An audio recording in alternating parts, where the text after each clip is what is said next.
Micro ಫೈನಾನ್ಸ್ಗಳು ಇಂದು ಅದರ ಅಧಿಪತಿಗಳು ಬಹಳಷ್ಟು MLAಗಳಿರುವಂಥದ್ದು, ಬಹಳಷ್ಟು MP ಗಳಿರುವಂಥದ್ದು. ಯಾಕೆಂದ್ರೆ ಇದು ಪ್ರಶ್ನೆ ಆಗ್ಬೇಕು. MLAಗಳಿರುವಂಥದ್ದು, MP ಇರುವಂಥದ್ದು, ಅವರು ಹಣವನ್ನ ಕಸಿದು ಅವ್ರದೇ ಶಿಕ್ಷಣ ಶಾಲೆಗೆ ಈ ಮೈಕ್ರೋ ಫೈನಾನ್ಸ್ ಇಂದ ಪಡೆದ ಹಣವನ್ನ ಪಡೆದು ಅವ್ರ ಶಾಲೆಗೆ ಕಳಿಸಿ ಅವರಿಗೆ ಸಂಪದ್ಭರಿತರಾಗಿ ಮಾಡುವಂಥದ್ದು. ಯಾರು ಫೈನಾನ್ಸ್ ನಡೆಸ್ತಾ ಇರೋರು? ಯಾರು ಫೈನಾನ್ಸ್ ನಡೆಸ್ತಾ ಇರೋರು? ಯಾವ MP ನಡೆಸ್ತಿದ್ದಾನೆ ಗೊತ್ತಿಲ್ವಾ ನಿಮ್ಗೆ? ಯಾವ MLA ನಡೆಸ್ತಿದ್ದಾನೆ ನಿಮ್ಗೆ ಗೊತ್ತಿಲ್ವಾ ನಿಮಗೆ? ರಾಜ್ಯದಲ್ಲಿ ಈ ಹಿಂದೆ ಅಬ್ಕಾರಿ ಮತ್ತೆ ಶಿಕ್ಷಣ ಲಾಬಿ ಅಂತ ಇತ್ತು ಅನ್ನೋ ಆರೋಪ ಇತ್ತಲ್ಲ, ಈಗ ಮೈಕ್ರೋ ಫೈನಾನ್ಸ್ ಲಾಬಿ ಅನ್ನೋದು ಏನಾದ್ರು ಇದೆಯಾ? ಸ್ಪಷ್ಟವಾಗಿದೆಯಲ್ಲ ಸರ್. ನೀವೇ 3.5 ಲಕ್ಷ ಬರೀ ದೂರು.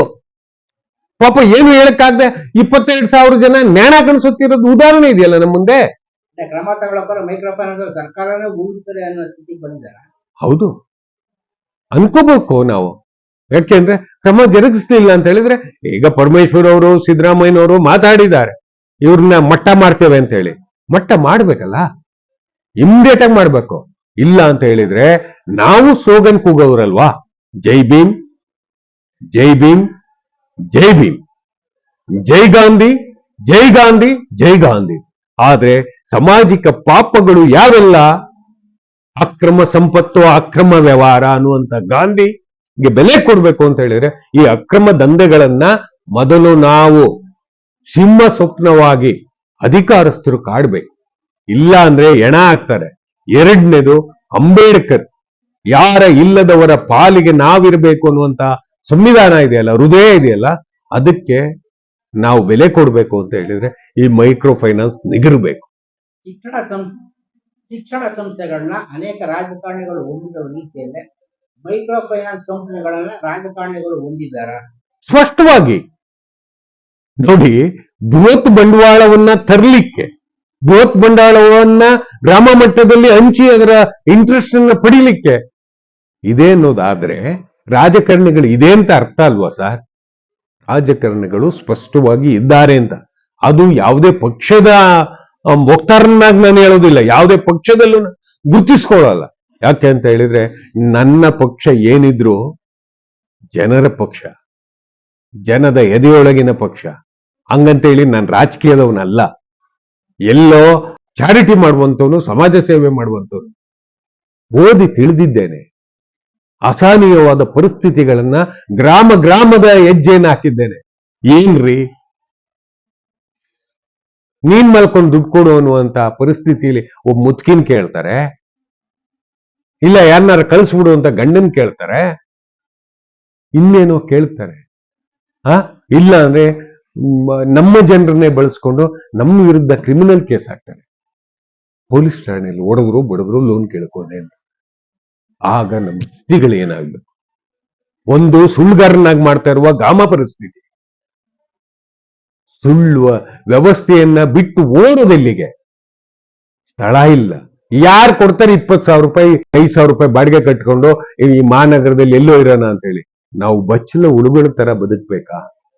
ಈ ಗ್ರಾಮೀಣ ಮಟ್ಟದ ಎಕಾನಮಿ ಡ್ಯಾಮೇಜ್ ಆಗ್ತಿಲ್ವ? ಹೆಂಗ್ ಆಗೋಗಿದೆ ಅಂತ ಹೇಳಿದ್ರೆ ಕಾಯ್ಕೋಬೇಕಾದಂತ ಪರಿಸ್ಥಿತಿ ನಿರ್ಮಾಣ ಆಗಿದೆ. ಸರ್, ಇಲ್ಲಿ ಸಾಲ ವಸೂಲಾತಿ ಮಾಡ್ತಾರ ಮೈಕ್ರೋ ಫೈನಾನ್ಸ್ ಅವರು ರೌಡಿ ಎಲಿಮೆಂಟ್ಸ್ ನ ಬಳಸ್ಕೊಳ್ತಾ ಇರೋದ್ರ ಜೊತೆಗೇನೆ ಈ ದಲಿತರನ್ನ ಬಳಸ್ಕೊಳ್ತಾ ಇದಾರೆ ಅನ್ನೋ ಆರೋಪಗಳು ಕೂಡ ಕೇಳ್ಬರ್ತಾ ಇದೆ. ಅದು ನಿಮ್ ಗಮನಕ್ಕೆ ಬಂದಿದೆಯಾ? ಇದು ಸ್ಪಷ್ಟ. ಏನಂತ ಹೇಳಿದ್ರೆ ಕೆಲವರಿಗೆ ಬೇರೆ ಬೇರೆ ರೀತಿಯ ಬೆದರಿಕೆಯನ್ನ ಹಾಕ್ತಾರೆ. ಅವರು ಕೂಡ ಬಡವರೇ ಅಲ್ವಾ? ಜಾತಿ ನಿಂದನೆ ಕೇಸ್ ಹಾಕಿಸ್ಬಿಡ್ತೀನಿ ಅಂತ ಕಂಪನಿಯವರು ಹೇಳೋದು. ಪಾಪ ಕೆಲವ್ರಿಗೆ ಗೊತ್ತಿರಲ್ಲ, ಹಾಕ್ಬಿಡ್ತಾರೆ.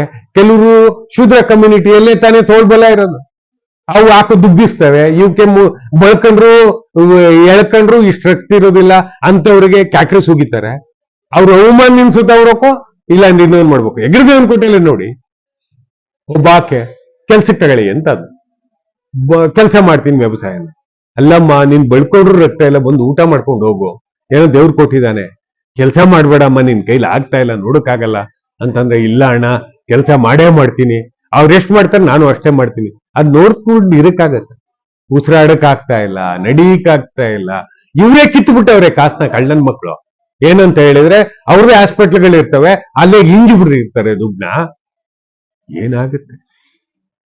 ಈ ಅನ್ಕೊಂಡಿರ್ತಾರೆ ನನಗೆ, ನನ್ನಂತವನಿಗೆ ತೊಂದರೆ ಮಾಡಿದ್ದಾರೆ. ಒಂದು 500 ಜನನ ಕರ್ಕೊಂಡೋಗಿ ಹಾಸ್ಪಿಟ್ಲಲ್ಲಿ ನಾನು ವಾದ್ಯವನ್ನ ಸೃಷ್ಟಿಸ್ಕೊಂಡು ಯಾರನ್ನ ಹೆಂಗ್ ಕರ್ಕೊಡ್ಬೇಕು ಅನ್ನೋದು ನನಗೆ ಗೊತ್ತಿದೆ. ಆದ್ರೆ ಈ ತರದವರು ಪಾಯ್ಸನ್ ತಗೊಂಡು, ಈ ತರದವರು ಆತ್ಮಹತ್ಯೆ ಎಫರ್ಟ್ ಹಾಕೊಂಡು, ಈ ತರದವರು ನರಳಿ ಟೆನ್ಷನ್ ಕಾಸ್ ಇಂದ ಬರೋ ಅನಾರೋಗ್ಯವನ್ನ ಹೊತ್ಕೊಂಡು ಆಸ್ಪತ್ರೆಗೆ ಹೋದ್ರೆ ಮತ್ತೆ ಕೇಳಲಿಕ್ಕೆ, ಮತ್ತೆ ಅಕ್ಕ ಮಾತ್ರ ದುಡ್ಡಿಲ್ಲ ಅಂತ ಕೇಳ್ಪಟ್ಟೆ, ಏನಾರ ಮಕ್ಕಳು ಹೇಳ್ಕೊಡೋದು ತಕ ದುಡ್ಡ ಅಂತ. ಅದಕ್ಕೆ ಇಂಟ್ರೆಸ್ಟ್. ಅಕ್ಕ ನಿಮ್ ಮನೇಲಿ ಏನ್ ದೋಸೆ ಕರ್ರಗಾಯ್ತಾ ಇದೆ, ತಕ ಹೊಸ ಕಾವಲಿ ಅಂತ ಕೊಡೋದು, ಅದಕ್ಕೆ ಇಂಟ್ರೆಸ್ಟ್.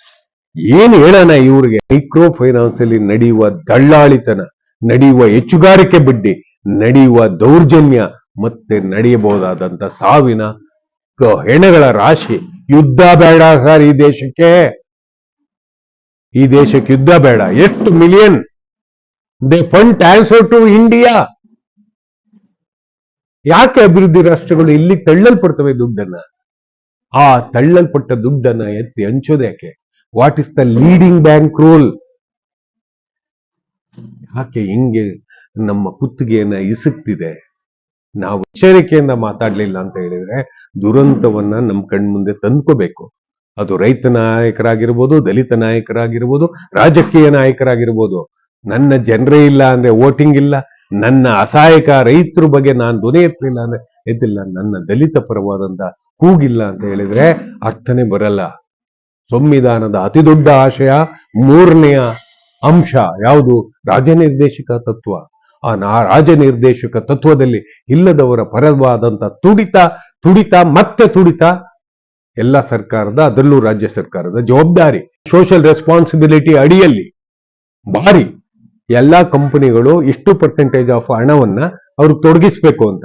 ಇವರು ಆ ಹಣವನ್ನ ತೊಡಗಿಸ್ಕೊಂಡು ಬಂದು ಭಾಷಣ ಬಿಗಿದು ಹೋಗೋಕ್ಕೆ ವ್ಯವಸ್ಥೆ ಮಾಡ್ತಿದ್ದಾರೆ.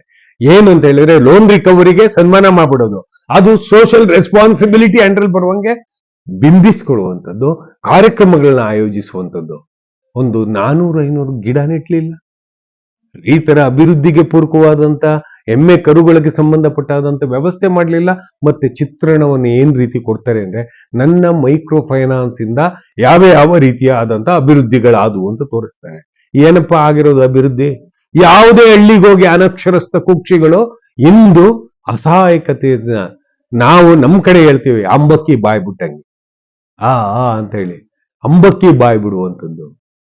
ಈ ತರ ಆಗ್ಬಿಟ್ರೆ ಹೇಗೆ ಸರ್? ಇದು CSR ಫಂಡಿನ ಅಂದ್ರೆ ಸೋಷಿಯಲ್ ರೆಸ್ಪಾನ್ಸಿಬಿಲಿಟಿ ಆ ಫಂಡ್ ಅನ್ನ ಕಾರ್ಪೊರೇಷನ್ಗಳು ಕೊಡ್ಬೇಕಾದವು ಇವೇ ನುಂಗ್ಕೋತವೆ, ಇವೇ ಸನ್ಮಾನ ಮಾಡ್ತವೆ, ಇವು ಇಂಥ ಪರಮನೀಚವಾದಂಥ ಪ್ರಕ್ರಿಯೆಯಲ್ಲಿ ನಮ್ಮ ಸಮಾಜ ಚಲನೆ ಮಾಡ್ತಿದೆ.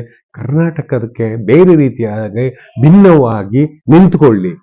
ಜೈ ಭೀಮ್, ಜೈ ಸಂವಿಧಾನ, ಜೈ ಗಾಂಧಿ ಅಂದ ಕ್ಷಣದಲ್ಲೇ ನಾವು ಸತ್ಯವಂತರನ್ನ ಸೃಷ್ಟಿಸಬೇಕು. ಗ್ರಾಮೀಣ ಮಟ್ಟದಲ್ಲಿ ಫೈನಾನ್ಸ್ ಕಾರಣದಿಂದ ಸುಳ್ಳುಗಾರರನ್ನ ಸೃಷ್ಟಿ ಆಯ್ತು. ನಮ್ಮನ್ನು ನಾವೇ ಬಹಿಷ್ಕರಿಸಿಕೊಳ್ಳುವಂಥದ್ದು ಜೈ ಭೀಮಿಗೆ ಮಾಡುವ ಅವಮಾನ, ಸಂವಿಧಾನಕ್ಕೆ ಮಾಡುವ ಅವಮಾನ. ಈ ಎಲ್ಲಾ ಕಾರಣದಿಂದ ನಮ್ಮ ಎದೆ ಒಡೆಯುವ ಕೆಲಸ ಆಗಬಾರ್ದು. ಈ ಸಂಸ್ಥೆ ಒಂದು ಧೂಳು ಸರ್. ಈಗ ನಾವ್ ಹಿಂಗ್ ಮಾತಾಡೋದಕ್ಕೆ ಸರ್ಕಾರ ಮುಚ್ಚು ಅನ್ಬೋದು, ಅದು ಬೇರೆ ಪ್ರಶ್ನೆ, ಆಮೇಲೆ ನೋಡೋಣ ಲೀಗಲ್ ಪ್ರೊಸೆಸ್ನ. ಆದ್ರೆ ಹೃದಯಗಳೇ ಮುಚ್ಕೊಂಡು ಕೂತಿರುವಂತ ಇವರಿಗೆ ಯಾವ ಭಾಷೆಯಲ್ಲಿ ಹೇಳ್ಬೇಕು ಸರ್? ಹೃದಯ ಬೇಕಲ್ವಾ? ನಮ್ಮ ಆಡಳಿತಗಾರರಿಗೆ ಒಳಗಣ್ಣು ಬೇಕಲ್ವಾ? ಮತ್ತು ಒಳ ಅಂತರಂಗದ ವಿಚಾರ ಬೇಕಲ್ವಾ? ಕೆಲವರೇ ಹಿತಕ್ಕೋಸ್ಕರ ನಮ್ಮವರನ್ನ ಬಲಿ ಕೊಡುವ ಈ ಸಂಕೀರ್ಣವಾದ ಸಮಾಜದಲ್ಲಿ ಹೇಗೆ ನಿರ್ಮಾಣ ಮಾಡಬೇಕು ಅನ್ನೋದೇ ಅರ್ಥ. ಈಗ ಬೇರೆ ವಿಚಾರವನ್ನ ಹೇಳುವಂಥದ್ದೇನು ಅಂತ ಹೇಳಿದ್ರೆ, ಅಂತಾರಾಷ್ಟ್ರೀಯ ನಿಧಿ, ಅಂತಾರಾಷ್ಟ್ರೀಯ ಫೈನಾನ್ಸಿಯಲ್ ಕಾರ್ಪೊರೇಷನ್ಗಳು, ಅಂತಾರಾಷ್ಟ್ರೀಯ ಎಕನಾಮಿ ಆರ್ಗನೈಸೇಷನ್ಗಳು ಇವೆಲ್ಲವೂ ಸೇರಿ ಒಂದು ಬಡ ದೇಶಕ್ಕೆ ಹಣವನ್ನ ಪುಲ್ಲಿಂಗ್ ಮಾಡಿದ್ರೆ, ಅವರು ಇಂಟ್ರೆಸ್ಟ್ ರೇಟ್ ಅನ್ನ ಡಿಮ್ಯಾಂಡ್ ಮಾಡಿದ್ರೆ ಜನರ ಸಂಪತ್ತು ಎಲ್ಲಿಗೆ ಹೋಗುತ್ತೆ? ಯಾವ ದೇಶಕ್ಕೆ ಹೋಗುತ್ತೆ? ಅದನ್ನು ನಾವು ಕ್ಯಾಲ್ಕುಲೇಟ್ ಮಾಡಬೇಕು. ಮತ್ತೆ ಅಂತಾರಾಷ್ಟ್ರೀಯ ನಿಧಿಯ ವಿಚಾರದಲ್ಲಿ ಮೈಕ್ರೋ ಫೈನಾನ್ಸ್ ಅವರು ಏನ್ ಕೊಡ್ತಿದ್ದಾರೆ ಅಂತ ಯೋಚನೆ ಮಾಡಿದ್ರೆ ಇವ್ರಿಗೆ ಬೈಕ್ ತಗೊಳ್ಳಿಕ್ಕೆ, ಮೊಬೈಲ್ ಪರ್ಚೇಸ್ ಮಾಡ್ಲಿಕ್ಕೆ, ಮತ್ತೊಂದು ಮಾಡ್ಲಿಕ್ಕೆ, ಇವಕ್ಕೆಲ್ಲದಕ್ಕೂ ಈಗ ಫೈನಾನ್ಸ್ ಕೊಡೋಕೆ ಶುರು ಮಾಡಿದೆ. ಇವೆಲ್ಲವೂ ಕೂಡ ಬಳಕಾ ಸಂಪತ್ತಾಗಿ ಅಂದ್ರೆ ಬಳಸುವಂತ ಅಂಶಗಳನ್ನ ಇಟ್ಕೊಂಡು ಅದರಲ್ಲಿ ಎಕಾನಮಿಯನ್ನ ತಗೊಳ್ಳುವಂಥದ್ದು ಅಂತ ಹೇಳಿದ್ರೆ, ಈಗ ಗಾಡಿಗೂ ಫಂಡ್ ಮಾಡುವಂಥದ್ದು, ಆಟೋಮೆಟಿಕ್ ಆಗಲಿ ಅವ್ನು ಪೆಟ್ರೋಲ್ ಹಾಕ್ಬೇಕು. ಅದೇ ರೀತಿಯಾಗಿ ಮೊಬೈಲ್ ತಗೊಳ್ಳೋದು, ಆಟೋಮೆಟಿಕ್ ಆಗಿ ಅವ್ನು ಕರೆನ್ಸಿ ಹಾಕ್ಬೇಕು. ಒಂದಕ್ಕೊಂದು ಕೂಡ್ಕೊಂಡಿರುತ್ತಲ್ಲ ಸರ್, ಹಂಗಾಗಿ ಈ ಫೈನಾನ್ಸ್ಗಳು ಸಸ್ಟೇನ್ ಆಗುವಂತ. ನೇರವಾಗಿ ಯುದ್ಧವನ್ನ ಸಾರುವುದಕ್ಕೆ ಬದಲಾಗಿ ಏನಿಲ್ಲ, ಇದನ್ನ ಯುದ್ಧವನ್ನ ಸಾರಾಗೋಗಿದೆ ಫೈನಾನ್ಷಿಯಲ್ ಯುದ್ಧವನ್ನ. ಇಲ್ಲಿ ಜನರ ಸಾವನ್ನಷ್ಟೇ ನಾವು ಲೆಕ್ಕ ಹಾಕೋಬೇಕಾಗಿದೆ. ಸಂಪತ್ಪರಿತ ಜನರುಗಳು ಬದುಕ್ತಾರೆ, ಬಲಿಷ್ಠರು ಬದುಕ್ತಾರೆ. ಹಾಗಾಗಿ ನಾನು ಜೈ ಗಾಂಧಿ ಎಂದದಕ್ಕೆ ಸಂಬಂಧಪಟ್ಟ ಹಾಗೆ ಅವರ ಮೊದಲ ವಾಕ್ಯ ಯಾವುದು? ಸರ್ವ ಉದಯ ಅಂದ್ರೆ ಸರ್ವೋದಯ. ಸರ್ವೋದಯ ಅಂದ್ರೆ ಪ್ರತಿಯೊಬ್ಬರ ಉದಯ ಅಲ್ವಾ ಸರ್? ಸರ್ವ ಉದಯ ಅನ್ನುವಂಥದ್ದು ಪ್ರತಿಯೊಬ್ಬರ ಉದಯ. ಇಡೀ ಜಗತ್ತಲ್ಲಿ ಅತ್ಯಂತ ದೊಡ್ಡದಾದ ಕಾನ್ಸೆಪ್ಟ್ ಇದು, ಸರ್ವರ ಉದಯ ಅನ್ನುವಂಥದ್ದು. ಆ ಸರ್ವ ಉದಯ ದೇಶದಲ್ಲಿ ನೀವು 24ರಿಂದ 34% ಬಡ್ಡಿ ಕೊಟ್ಕೊಂಡು ಚಿಂತಾಜನಕವಾದಂತ ಸ್ಥಿತಿಗೆ ತಳ್ಳುವಂಥದ್ದಿದೆಯಲ್ಲ, ಇದೊಂದು ಅಕ್ರಮ, ಅಸಹನೀಯ,